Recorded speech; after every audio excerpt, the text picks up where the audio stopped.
গঙ্গায় স্নান করতে নেমে তলিয়ে গেল তিনজন। ঘটনাটি ঘটেছে উত্তরপাড়ার বাবুঘাটে।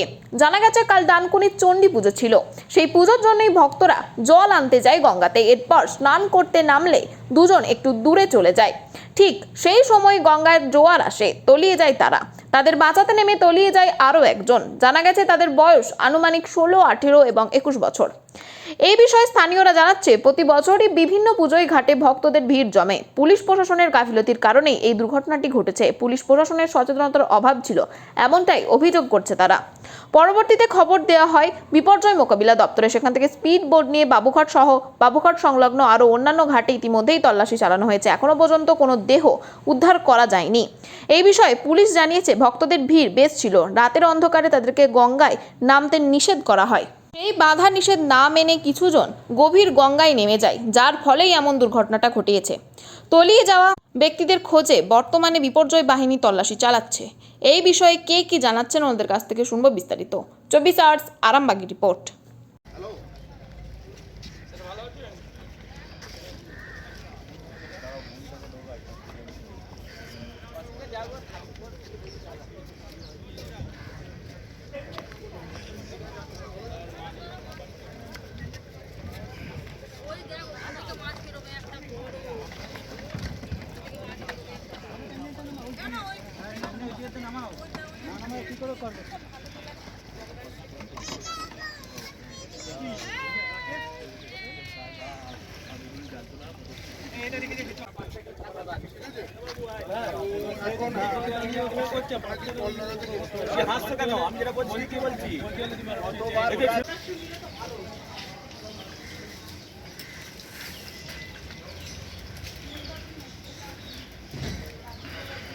খুব আওয়াজ জোরে যখন হয়েছে তখন দরজা খুলে উঠে দেখছি যে পুলিশ অনেক এসছে, ওনারাই ঢুকতে পারছেন না ঘাটে।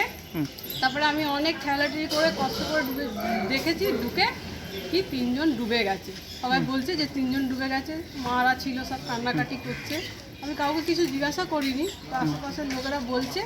তখন আমি আবার দেখলাম পুলিশদের কথা তো কেউ শুনছে না। এই মদ খাওয়া মানে পুলিশরাও পারছিল না কালকে, ওরাও বলেছে খুব মানে হয়রান হয়ে গেছে। তারপর আমি আবার ঘরের দিকে চলে এলাম, দেখলাম আমার দূরে বসে সব কান্নাকাটি লোকজন করছে। তারপর আমি ওই রাত্রি ওই 3টে অবধি জেগেছিলাম। তারপর আমি আর এখনো কি ছেলেগুলোকে পাওয়া গেছে? না, ছেলেগুলোকে পাওয়া যায়নি, ওনারা খোঁজার ব্যবস্থা করছে। কি উচিত, একদম উচিত, একদম। এখনো একটা বুদ্ধ পূর্ণিমার ভিড় আছে, দশহরার ভিড় আছে, অনেক অত্যাচার হয় আমাদের ওপরে, আমাদের দরজা জানলায় সব লাথি মারে, চারদিকে মদ পথকে। আমরা যদি থানায় ফোন করি পুলিশও আসে না। আর আমরা প্রশাসনকেও বলছি হাত জোর করে যে একটু নজরদারি করুক এই ঘাটটাতে, খুবই দরকার ওনাদের দরকার আছে। আমার নাম জ্যোৎস্না ডোম। এখানে আমাদের পাড়াতে আর কি চামুন্ডা মাতার পুজো ছিল। আমাদের ডানকুনির টোটাল ডানকুনিটা একটা বড় পুজো হয়। তো পুজো রাত্রিবেলা আমাদের মানে পাড়ার থেকে বলে না, আমাদের সারা ডানকুনি থেকে হাজার হাজার লোক জল নিতে আসে, কিন্তু জল নিয়ে গিয়ে ঢালে। তো ওরাও এসছে, বাচ্চা ছেলে যেরকম হয়, বাবা মার সাথে সবাই এসছে। ওনার বাবা মনে হয় আছে, আমাদের এখানেই আছে বাবা। তা ওরা মানে যখন আপনার ভাটাটা ছিল, ভাটার সময় ওরা একটুখানি আগিয়ে গেছিলো। আগিয়ে যাওয়ার পরে ওই সময় দেখা যায় যে আপনার জোয়ার চলে এসছে। জোয়ার আসতেই হঠাৎ করে ওরা দুজন চিল্লে উঠেছে, এই জলে আমরা ডুবে যাচ্ছি। একজনকে বলছে তুই বাঁচা। কটা নাগাদ এটা হয়েছে? 12টা, সাড়ে 12টা। মহালয়ার দিন উত্তরপাড়ার ভদ্রকালিয়া ঘটনা ঘটে, তারপর পুলিশি তৎপরতা কি দেখেছিলেন?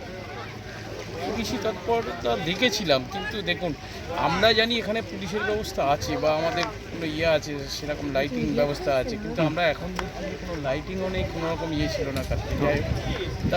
যাই ওই কি বলবেন যে একটু তৎপর হলে কি তিনটে? অবশ্যই স্যার, আমরা চাই আমাদের সমাজের, আমরা হিন্দুদের একটা এত বড় পুজো, আমাদের পাড়ার পুজো, মানে কি সেই পুজোটাকে আমরা সবাই ভক্তি করি, মানি বলেই তো স্যার আজকে আমরা সবাই আসি এখানে আনন্দ করে, যে জল নিয়ে গিয়ে মায়ের কাছে দেবো, আমাদের সবার একটা পূর্ণি হবে। বা পুলিশ কর্মীরা উপস্থিত ছিলেন রাতে? পুলিশ কর্মী স্যার সেরকম কোনো কজন নিখোঁজ এখনো পর্যন্ত? আমি আমাদের যেটা আমার পাড়াতেই, আমার বাড়ির পাশেই একটা আছে ভাগনা, যেটা উনি আছেন, আর একটা বন্দের বিলের আছে যিশু গাইন। ঠিক আছে, এই দুজনকে আমরা এখনো পর্যন্ত পাচ্ছি। দুজনকে। আর একজন বলছে যে ওদেরকে যে বাঁচাতে গেছিল সেই ছেলেটির নাম আমরা এখনো পাচ্ছি না। কি করবে আজকে? কি ডুবুর জল ডিজাস্টার ম্যানেজমেন্টের টিম এসছে, কি দেখছেন? দেখছি আমরাই স্যার চারিদিকে থানার থেকে আমাদের আইসিকে দিয়ে ইআইসি বা সমস্ত জায়গায় আমি ফোন করেছি, এবিপি আনন্দকেও। চামুন্ডার কালীর সব ভিড় হয়েছে, হ্যাঁ, সব মদ খাচ্ছে, এই জন্যই হচ্ছে ডুবেছে। না না না, পুলিশ অনেক পরে এসছে, হয়তো খবর দিয়েছে, হয়তো এসছে, হয়তো হতো। থাকা তো দরকার, ওনারা যদি একটু প্রশাসন যদি এসে এরকম ঘাটে যদি পুলিশ প্রশাসন একটু ভালো হবে তো। বলবো এই তো বানে আমরা সব বলছি, সবাই দিদিরা আমাদের সব ডাকে তোলে যে উঠে যাও, বোনেরা আমাদের বাঁচায়, আমরা থাকলে বাঁচাই। আর এত রাত্রিরে হয়েছে, আমার বোন বেশি দেখেছে, ও বেশি ভালো বলতে পারবে। না, আমার নাম রত্না।